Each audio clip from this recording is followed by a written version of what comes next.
അവളെ വളർത്തിയതും മറ്റുള്ളവരുടെ അധിക്ഷേപത്തിൽ നിന്നും ശാരീരിക പീഡനത്തിൽ നിന്നും അവളെ പ്രൊട്ടക്ട് ചെയ്തത് മുത്തശ്ശിയാണ്. ആ ബന്ധമാണ് ലക്ഷ്മിയെ നിങ്ങൾ പറഞ്ഞ സ്ത്രീയുമായി അടുപ്പിച്ചത്. നമുക്കിത് പ്രതീക്ഷ തരുന്ന ഒരു കാര്യമാണ്. ആ സ്ത്രീയുമായുള്ള സമ്പർക്കം ലക്ഷ്മിയുടെ മനസ്സിൽ നിന്നും മാഞ്ഞുപോയ പല ഓർമ്മകളെയും തെളിയിച്ചു കൊണ്ടുവരാൻ കഴിയും. പക്ഷേ ഞാൻ പറഞ്ഞില്ല ഡോക്ടർ, അവരുടെ മകളും ഞങ്ങളുടെ ഫാമിലിയുമായി കുറച്ച് ശത്രുതയുണ്ട്. അവരുടെ അമ്മയെ ശരണാലയത്തിൽ നിന്ന് കണ്ടെത്തി ഒരു മുത്തശ്ശിയെ പോലെ സ്നേഹിച്ച് തിരികെ അവരുടെ കൈകളിൽ തന്നെ എത്തിച്ചു കൊടുത്തത് ലക്ഷ്മിയല്ലേ? നിങ്ങളോടുള്ള ശത്രുത അവൾ ലക്ഷ്മിയോട് കാണിക്കില്ലെന്നാണ് ഞാൻ കരുതുന്നത്. എങ്കിൽ അവരൊരു സ്ത്രീയാണ്. അത്തരം മാനുഷിക മൂല്യങ്ങളൊന്നും അവർക്കില്ല ഡോക്ടർ. എന്തായാലും നിങ്ങളൊന്ന് ട്രൈ ചെയ്യൂ. ആരെയും മുൻവിധി വെച്ച് എഴുതി തളരുത്. ആ വഴിക്കൊന്ന് ശ്രമിക്കാം ഡോക്ടർ. അതിന് ഫലമുണ്ടാവും. Good luck. ശരി.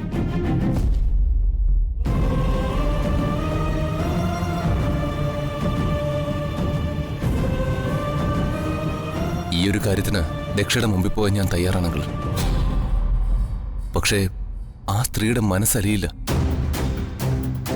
ശരിക്കും അവരൊരു സ്ത്രീയല്ല. എങ്കിലും എന്റെ മോളോട് അവൾ ഈ ക്രൂരത ചെയ്യൂ. നീ വാ, ദൈവം ഒരു വഴി തുറന്നു തരും.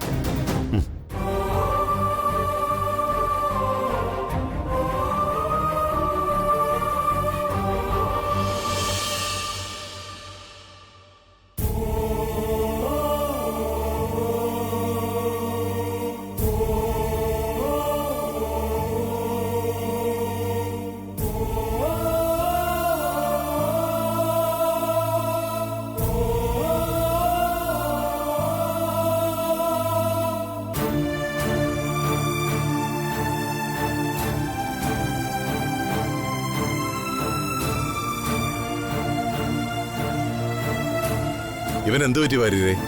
സ്ഥലകാലബോധം പോലും ഇല്ലാതായിരിക്കുന്നു. ഗോവിന്ദനെ പറ്റിയത് എന്താണെന്ന് തിരുമേനിക്ക് തന്നെ അറിവുള്ളതല്ലേ? താൻ ഔഷധപ്പുരയിലോട്ട് ചെല്ല. ഔഷധക്കൂട്ട് തയ്യാറായി വരിക. തന്റെ ഒരു കണ്ണു വേണം. ഓ,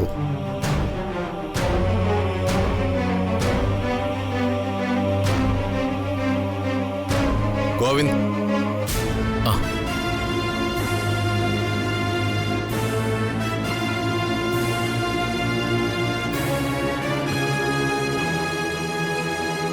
എന്താ മോനെ ഇങ്ങനെ? നീ ഇന്ന് രോഗികളെ നോക്കാൻ വന്നില്ലല്ലോ. അച്ഛൻ മുത്തശ്ശനെ വിളിച്ചിരുന്നോ? അങ്ങോട്ട് ചെല്ലേണ്ട സമയമായിട്ട് നീ അതിന് താല്പര്യം കാണിക്കുന്നില്ലെന്നാ അരവിന്ദ് പറഞ്ഞു. എന്താ നിന്റെ ഫ്യൂച്ചർ പ്ലാൻ എന്ന് അരവിന്ദിന് അറിയണം. വ്യക്തമായൊരു മറുപടി നീ പറയുന്നുമില്ല അത്രേ. മുത്തശ്ശൻ ലച്ചുവിനെ പറ്റി എന്തെങ്കിലും പറഞ്ഞോ? അതെനിക്ക് എങ്ങനെ പറയാൻ കഴിയും? അന്യരാജ്യത്ത് നിൽക്കുന്ന നിന്റെ അച്ഛനും അമ്മയ്ക്കും ടെൻഷൻ കൊടുക്കാനല്ലേ അതുകൊണ്ട് കഴിയൂ. അങ്ങോട്ട് പോകാൻ നീ താല്പര്യം കാണിക്കുന്നില്ലെങ്കിൽ നിർബന്ധിക്കില്ലെന്നാണ് അരവിന്ദും പറയുന്നത്. പക്ഷേ നിന്റെ വിവാഹം നടത്തിപ്പിക്കാനാണ് അവന്റെ ഉള്ളിലിരിപ്പ്. മുത്തശ്ശനിന്ന് ഞാൻ ഇതുവരെ ഒരു കാര്യം ഒളിപ്പിച്ചു വച്ചിട്ടില്ല. എന്നാൽ ഞാൻ പറയാതെ തന്നെ മുത്തശ്ശൻ ലച്ചുവിന്റെ കാര്യം എന്നോട് ചോദിച്ചു. പക്ഷേ നിന്റെ മനസ്സ് അവൾക്കറിയില്ലല്ലോ മോനെ. മുത്തശ്ശൻ ആ ബന്ധത്തിൽ ഒരു എതിർപ്പുമില്ലായിരുന്നു.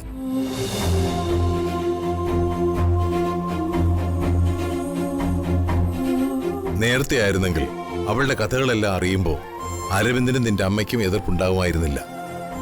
ഇപ്പൊ കാര്യങ്ങളൊക്കെ കൈവിട്ടു പോയില്ലേ? ഇതൊരു രോഗമായിരുന്നെങ്കിൽ നമുക്ക് ചികിത്സിച്ച് ഭേദമാക്കാമായിരുന്നു. ഇതൊരവസ്ഥയാണെന്ന് ഞാൻ പറഞ്ഞില്ലേ? ആ അവസ്ഥയിൽ നിന്ന് അവളെ പുറത്തു കൊണ്ടുവരണം. അവൾക്കൊരു ജീവിതം കൊടുക്കാൻ സഞ്ജു തയ്യാറാണെങ്കിൽ അത് സന്തോഷമുള്ള കാര്യമല്ലേ? പക്ഷെ അവനത് ഒരിക്കലും കഴിയില്ല. ലച്ചു വ്യക്തിത്വമുള്ള പെൺകുട്ടിയാ. അവള് പോലും അറിയാതെ ഇങ്ങനൊരവസ്ഥ വന്ന് ഈ ഒരു വേഷം കെട്ടി ജീവിക്കുന്ന കാണുമ്പോൾ വിഷമമുണ്ട്. അവൾ കെട്ടിയിരിക്കുന്നത് ശരിയായ വേഷം തന്നെ. ഒരു അന്യപുരുഷനെയല്ല അവൾ ഭർത്താവായി കാണുന്നത്. അവൻ തന്നെയാണ് ഭർത്താവ്. ആദ്യ ഭാര്യ ജീവിച്ചിരിക്കെ രണ്ടാമതൊരു വിവാഹം കഴിച്ചാൽ അതിനെന്ത് നിയമസാധ്യതയാണുള്ളത്? സഞ്ജു ലച്ചുവിന്റെ ഭർത്താവാണെന്നുള്ളതിന് തെളിവുണ്ട്. ഒരു നാടിന്റെ സാക്ഷ്യപത്രവും ഉണ്ട്. സ്വാതി സഞ്ജുവിന്റെ ജീവിതത്തിൽ നിന്ന് ഒഴിഞ്ഞു പോയാൽ പോലും ഞാനതിൽ തെറ്റ് കാണില്ല. ശരിക്കും നടക്കേണ്ടിയിരുന്നതും അതാണ്. മുത്തശ്ശ, അത് ഞാനൊരു വാസ്തവം പറഞ്ഞെന്നേ ഉള്ളൂ. സഞ്ജുവിനെ കൊണ്ട് മറ്റൊരു പെണ്ണിന്റെ കഴുത്തിൽ താലി കെട്ടിക്കാനിരുന്നതാണ് സ്വാതി. നീയും കൂടെ നിർബന്ധിച്ചല്ലേ അവളെ കതിർമണ്ഡപത്തിലേക്ക് കൊണ്ടുപോയതും ആ വിവാഹം തടഞ്ഞതും. സത്യത്തിൽ സഞ്ജുവിൻ്റെ കൂടെ ജീവിക്കാൻ സ്വാതിക്ക് എന്ത് അർഹതയാണുള്ളത്? സ്വാതിക്ക് ജീവൻ തിരിച്ചു കൊടുത്തവളാണ് ലച്ചു. എന്റെ ചികിത്സ കൊണ്ട് മാത്രമല്ല, ദൈവത്തിന്റെ അനുഗ്രഹം കൊണ്ട് കൂടിയ വേഗത്തിൽ സ്വാതിക്ക് എഴുന്നേറ്റ് നടക്കാനായത്. അവൾ അതൊന്നും മറന്നുകൂടാ. സ്വാതി ലച്ചുവിന് നൽകുന്ന ദക്ഷിണയായിരിക്കണം അവൾക്ക് ഭർത്താവിന്റെ കൂടെ ജീവിക്കാനുള്ള സൗകര്യമുണ്ടാക്കി കൊടുക്കുന്നത്. എന്റെ മുത്തശ്ശ, അതിന് ലച്ചുവിന്റെ താലി സഞ്ജുവിന്റേതാണെന്ന സത്യം സ്വാതിക്ക് അറിയില്ല. അതവളെ അറിയിക്കാതിരിക്കുന്നതാണ് ഏറ്റവും വലിയ വഞ്ചന. അതൊന്നും നടക്കുന്ന കാര്യങ്ങളല്ല. ലച്ചുവിനെ യാഥാർത്ഥ്യത്തിലേക്ക് തിരിച്ചു കൊണ്ടുവരണം. മുത്തശ്ശന്റെ ചികിത്സ അതിനുപകാരപ്പെടും. ഗ്രന്ഥപുരിയിൽ മുത്തശ്ശൻ സൂക്ഷിച്ചിരിക്കുന്ന ചില ഗ്രന്ഥങ്ങളൊക്കെ ഞാൻ പരിശോധിച്ചിരുന്നു. ഇത്തരം അവസ്ഥകളിലെ ചികിത്സകളെപ്പറ്റി അതിൽ വിശദീകരിച്ചിട്ടുമുണ്ട്. നീ അത്രത്തോളം എത്തിയല്ലേ? നിന്റെ തിടുക്കം ഞാൻ മനസ്സിലാക്കുന്നുണ്ട്. ഇപ്പൊ ലച്ചുവിന് സംഭവിച്ചിരിക്കുന്നത് ഈശ്വര നിശ്ചയമാണെന്നാണ് ഞാൻ വിശ്വസിക്കുന്നത്. അലോപ്പതി ചികിത്സ നടക്കുകയല്ലേ, അത് നടക്കട്ടെ. അനാവശ്യ ചിന്തകൾ മനസ്സിലിട്ട് കത്തിക്കാതെ നീ ഔഷധപ്പുരയിലോട്ട് ചെല്ല.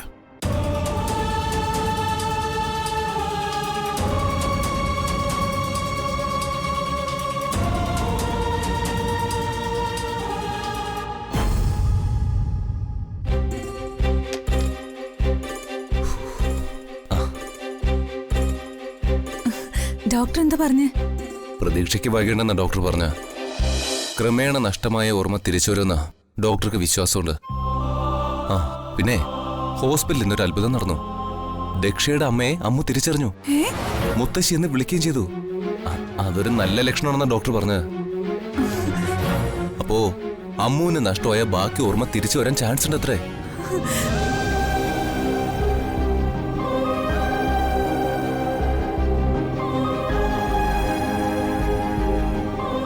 ഡോക്ടർക്ക് ശരിക്കും കോൺഫിഡൻസ് ഉണ്ട്.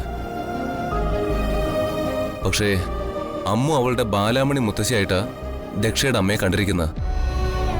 അതെനിക്ക് മനസ്സിലായി. അല്ലാതുള്ള ഒരു ബന്ധവും അവൾക്ക് അവരോട് തോന്നേണ്ട ഒരു കാര്യമില്ല. ഇപ്പോഴും അമ്മുവിന്റെ മനസ്സില് അവളുടെ ഒരു ഘട്ടം വരെയുള്ള ഓർമ്മ മാത്രമേ ഉള്ളൂ. ഇങ്ങനൊരവസ്ഥയില് അമ്മ ഇവിടെ തുടരുന്നത് അത്ര നല്ലതാവില്ല.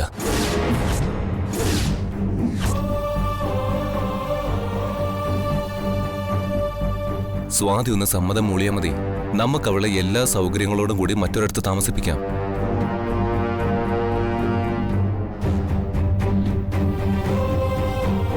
സ്വാതി, ഇവിടെ അമ്മ തുടർന്നാൽ അവളുടെ കഴുത്തിൽ താലി കിട്ടിയത് ഞാനാണെന്നുള്ള തോന്നൽ അവൾക്ക് കൂടി കൂടി വരികയുള്ളൂ.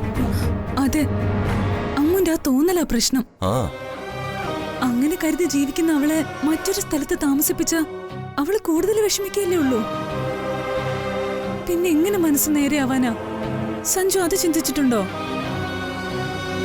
പിന്നെ ഇനി അവളെ ഇവിടെ താമസിപ്പിക്കാനാണോ നിന്റെ തീരുമാനം? അതാ നല്ലത്. സഞ്ജു അവളുടെ കഴുത്തിൽ താലി കെട്ടിയെന്ന് വിശ്വസിച്ചോട്ടെ. ചികിത്സ തുടരുമ്പോ എല്ലാം നോർമലാവും. ക്രമേണ ആ തോന്നൽ അമ്മുന്റെ മനസ്സിൽ നിന്ന് ഇല്ലാതാവും. അതിന് നമ്മുടെ സ്നേഹവും പരിഗണനയാണ് ആവശ്യം. അല്ലാതെ അവളെ എവിടെ ഒറ്റപ്പെടുത്തുകയല്ല. സ്വാതി, ഞാൻ പറയുന്നത്... വേണ്ട, ഒന്നും പറയണ്ട. അത് മതി. സഞ്ജു തന്നെ ഒന്ന് ആലോചിച്ച്. ഞാൻ സഞ്ജുവിനെ ഒരുപാട് സ്നേഹിക്കുമ്പോ എന്നെ ഒറ്റപ്പെടുത്തി ഒരു സ്ഥലത്താക്കിയ എനിക്കവിടെ കഴിയാൻ പറ്റുമോ? അതെനിക്ക് ആലോചിക്കാനേ പറ്റില്ല. പിന്നെയാണോ എന്റെ അമ്മു? സ്വാതിയെ പോലെയാണോ അമ്മു? അല്ലല്ലോ. അതെ, എനിക്ക് എന്റെ അമ്മു എന്നെക്കാൾ പ്രധാനോ?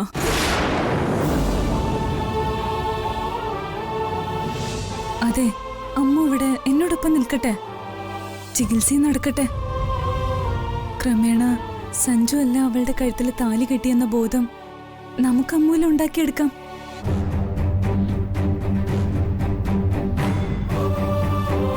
അമ്മു എന്നെ ജീവിതത്തിലേക്ക് തിരിച്ചു കൊണ്ടുവന്നത്, അതുപോലെ ഞാൻ അവളെ എന്റെ പഴയ അമ്മുവാക്കും. അതെന്റെ കടമയാ.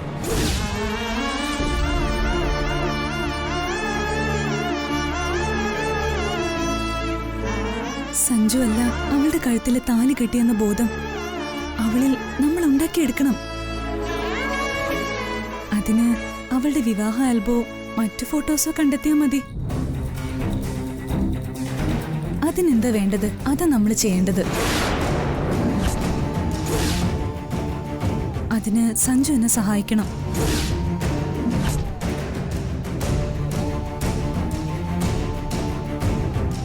ചിലപ്പോ നമുക്ക് അമ്മ ജനിച്ചു വളർന്ന നാട്ടിൽ പോവേണ്ടി വരും. അവളുമായി ബന്ധപ്പെട്ട് ആ പഴയ ആൾക്കാരെ കണ്ട് സംസാരിക്കേണ്ടി വരും. എന്റെ അമ്മ അവള് വീണ്ടും എന്നെ പഴയതിനേക്കാൾ സ്നേഹിക്കുന്ന എന്റെ അനിയത്തി ആവണം. ഇനി എന്റെ ശ്രമം മുഴുവൻ അതിനു വേണ്ടിയാ. എന്റെ അമ്മനെ എന്റെ അടുത്ത് നിന്ന് കൊണ്ടുപോകുന്നതിനെ പറ്റി ഇനി ആരും എന്നോട് പറയരുത്. അതെനിക്കിഷ്ടമല്ല.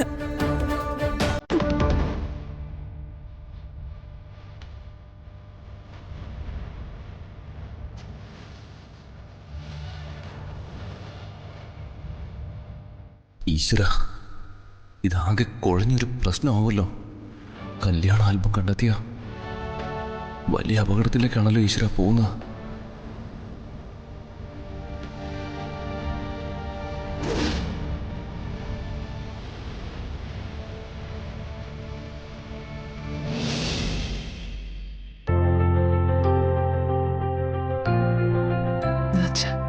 മോളെ വാ.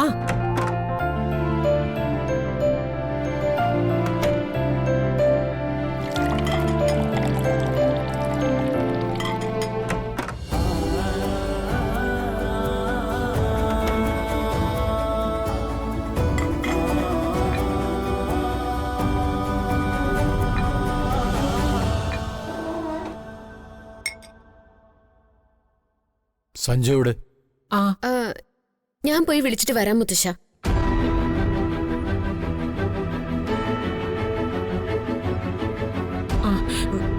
അവൻ വന്നോളും മോളെ. മോള് ആ വെജിറ്റബിൾ കറി എടുത്തോണ്ട് വാ.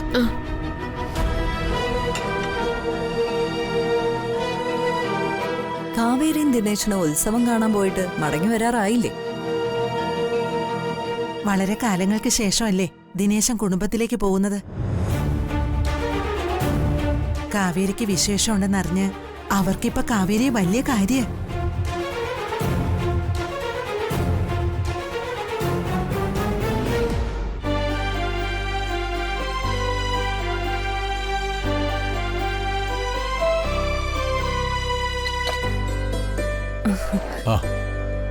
കാവേരിയുടെ ദിനേശന്റെ കാര്യം പറയുമായിരുന്നു. അങ്കിൾ എന്നെ വിളിച്ചിരുന്നോ? അവരെങ്കിലും കുറച്ച് ദിവസം മനസ്സമാധാനത്തോടെ കഴിയട്ടെ.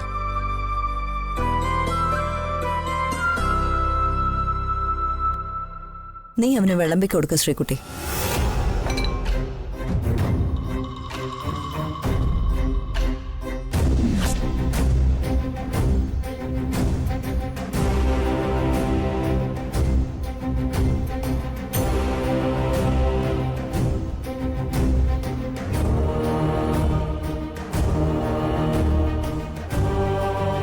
നീ പിന്നിട്ട് നിന്നിട്ടല്ലേ അവൾ അവന് വിളമ്പി കൊടുക്കുന്നത്.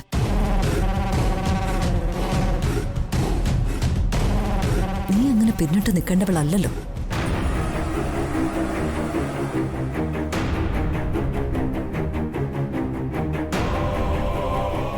ചേച്ചി എന്തിനാ വിളമ്പാൻ നിൽക്കുന്നേ? ചേച്ചി ഇവിടെ ഇരിക്കേ. ആ, നീ അവളെ ഇരുത്തുന്ന കാര്യം ഇവിടെ ആർക്കാ അറിയാത്തത്?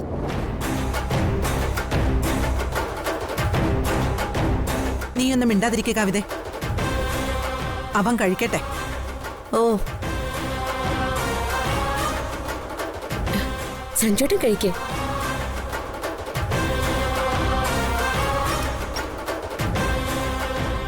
എല്ലാത്തിനും ഒരു പരിധിയില്ലേ? എത്രയെന്ന് വെച്ചാ ശ്രീകുട്ടി സഹിക്കുന്നേ? അതിന് ഞാനെന്ത് തെറ്റാ അപ്പച്ചി ചെയ്തേ? സഞ്ജുട്ടന് ഞാനല്ലേ വിളമ്പി കൊടുക്കണ്ടേ? ആ,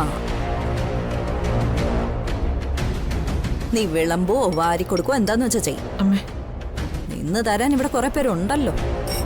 ഇവിടെ ഉള്ള വേറെ ആർക്കും പ്രതികരണശേഷി ഇല്ലല്ലോ, പറഞ്ഞിട്ട് കാര്യമില്ല.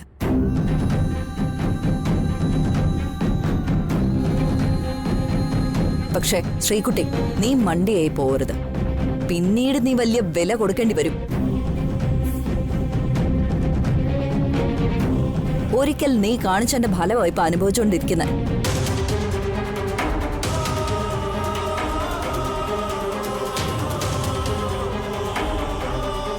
സ്വാതി നിക്ക്. സ്വാതി, മോളെ, ഈ കാണിക്കുന്നതേ ക്രൂരതയാ ശ്രീദേവി. ഒന്നും മനസ്സ് വെച്ചെങ്കിൽ കുറച്ചൊക്കെ നിയന്ത്രിക്കാൻ ശ്രീദേവിക്ക് കഴിയുമായിരുന്നു. ദൈവത്തെ ഓർത്ത് കവിത കാര്യങ്ങൾ വഷളാക്കരുത്. ഇവിടുന്ന് വേദനിച്ചു പോയത് എന്റെ വല്യച്ചിയുടെ മോളാ. അവളെ എന്റെയും കൂടെ മോള് തന്നെയാ. ഇവിടെ വല്യച്ചി ഉണ്ടായിരുന്നെങ്കിൽ നാണം കെട്ട ഈ നാടകം വെച്ച് പൊറപ്പിക്കുമായിരുന്നോ? ചെകിടടിച്ച് പൊളിച്ചിട്ട് വല്യച്ചി മോളെ വിളിച്ചോണ്ടങ്ങ് പോയേനെ. അല്ല, ഒരു പെണ്ണിന്റെ അമ്മയ്ക്ക് മാത്രമേ ഈ വേദന അറിയൂ. ശ്രീദേവിക്ക് അത് അറിയില്ലല്ലോ.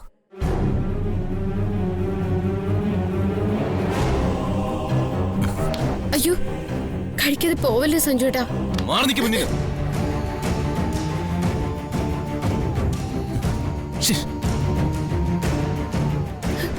അമ്മേ, അമ്മേ, സഞ്ജുട്ടനെ വിളിക്കമ്മേ. ഒന്നും കഴിക്കാതെ സഞ്ജുട്ടൻ പോയത്. ശ്രീകുട്ടിക്ക് പട്ടിണി കിടക്കാമെങ്കിലേ സഞ്ജുവിനും അതാവാം. എന്തിനാ കവിത നീ ഇങ്ങനെ ഓരോ പ്രശ്നങ്ങൾ ഉണ്ടാക്കുന്നു? നിന്റെ ഉദ്ദേശം എന്താണെന്ന് എനിക്ക് നന്നായിട്ട് അറിയാം. എന്താ എന്റെ ഉദ്ദേശം അച്ഛൻ പറ. സഞ്ജുവിന് ശ്രീകുട്ടി ഭക്ഷണം വിളമ്പാൻ പോയത് തെറ്റാണോ? തെറ്റാണെന്ന് ആരെങ്കിലും പറയുകയാണെങ്കിൽ അതിന്റെ ശരി ഞാൻ പറഞ്ഞുതരാം. അയ്യോ മുത്തശ്ശ, കഴിക്കാൻ നേരത്തെങ്കിലും സമാധാനം എന്താ? അമ്മേ, എല്ലാരും കഴിക്കാതെ പോവാണോ? ഞാൻ ഒരു തെറ്റും ചെയ്തിട്ടില്ല. ഞാൻ വന്നത് ആർക്കും ഇഷ്ടപ്പെടാത്തെങ്കിൽ ഇനി ഞാൻ വരില്ല. മോളെ എന്റെ കൂടെ വാ, വാ നടക്ക്.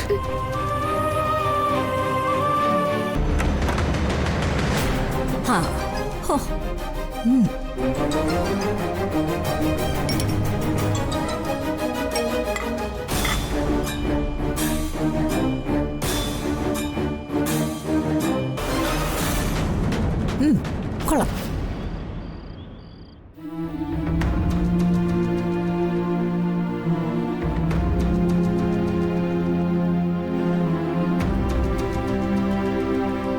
സഞ്ജു, സഞ്ജു, ഇവിടെ ആരോടും പറയാതെ ഞാൻ മൂസിന്റെ മനയിലേക്ക് പോയിരുന്നു. അപ്പച്ചി നിന്റെ മനയെ പോയത്? അത് സഞ്ജു, ഞാൻ പറയാം. മുമ്പ് അമ്മുവിന്റെ തലയിൽ ആരോ ഒരാൾ അടിച്ചതും അമ്മു ഗുരുതരാവസ്ഥയിൽ ഹോസ്പിറ്റലിൽ കിടന്നതും സഞ്ജുവിന് അറിയില്ലേ? ആ, അവിടുന്നല്ലേ സ്വാതി അവളെ കൂട്ടിക്കൊണ്ടുവരുന്നത്? ആ, അന്നത്തെ അടിയ അമ്മുവിന്റെ ഓർമ്മ നഷ്ടപ്പെടാൻ കാരണമെന്നാ കാവിരിയപ്പച്ചി സംശയിക്കുന്നത്. ശരിയാ, അതും ആവാം. അന്ന് അവള് മരിച്ചു പോവേണ്ടതായിരുന്നോ? തിരുമേനി കണ്ട് എല്ലാം പറയണമെന്ന് എനിക്ക് തോന്നി. അതറിഞ്ഞ് അദ്ദേഹത്തിന് ചികിത്സിക്കാൻ കഴിഞ്ഞ അവൾക്ക് ഓർമ്മ തിരിച്ചു കിട്ടുമെന്ന് ഞാൻ പ്രതീക്ഷിച്ചുകൊണ്ടാ പോയത്. എന്നിട്ട് തിരുമേനി എന്തു പറഞ്ഞു? അലോപ്പതിയിൽ എന്തെങ്കിലും പറയട്ടെ എന്നാ അദ്ദേഹം പറഞ്ഞത്. പിന്നെ അമ്മുവിന് രോഗമില്ലെന്ന നിലപാടില്ല തിരുമേനി. രോഗിയല്ലാത്ത ആൾക്ക് എന്ത് ചികിത്സയെന്നാ എന്നോട് ചോദിച്ചത്. അത് സത്യല്ലേ സഞ്ജു? അമ്മു പറയുന്ന എല്ലാം യാഥാർത്ഥ്യങ്ങളാ. അവിടെ ചെന്ന് കണ്ടപ്പോ എനിക്ക് തോന്നിയൊരു കാര്യം ഞാൻ പറയാം. നീയും ശ്രീകുട്ടിയും അമ്മുവായിട്ട് ആ മനയിലേക്കൊന്ന് ചെല്ല്. അമ്മു ശ്രീകുട്ടിയും കുറെ കാലമായിട്ട് അവിടെ കഴിഞ്ഞതല്ലേ. ശ്രീകുട്ടിക്ക് നടക്കാൻ കഴിഞ്ഞതും അവിടെ വെച്ചാ. അതൊക്കെ അമ്മുവിന്റെ മനസ്സിൽ ആഴത്തിൽ പതിഞ്ഞു കിടക്കുന്ന അനുഭവങ്ങളായിരിക്കും. എന്തൊക്കെ മറന്നാലും അതിന്റെ അവ്യക്തമായ ഓർമ്മകൾ മനസ്സിലുണ്ടാവുക തന്നെ ചെയ്യും. കാവരിപ്പിച്ച് പറയുന്ന പോലെ നീ ഒന്ന് ചെയ്. ആ മനയും ചുറ്റുപാടുകളും അവൾ കോർത്തെടുക്കാൻ കഴിയും സഞ്ജു. അഖണ്ഡ ജ്യോതി എടുത്ത കാര്യങ്ങളൊക്കെ അവൾ എങ്ങനെ മറക്കാനാ? ഞാൻ ഉറപ്പായിട്ടും പറയുന്നു, അമ്മ അവിടെ കാലുകുത്തിയ ഓരോ ചിത്രങ്ങളായിട്ട് അവളുടെ മനസ്സിൽ തെളിഞ്ഞു വരും.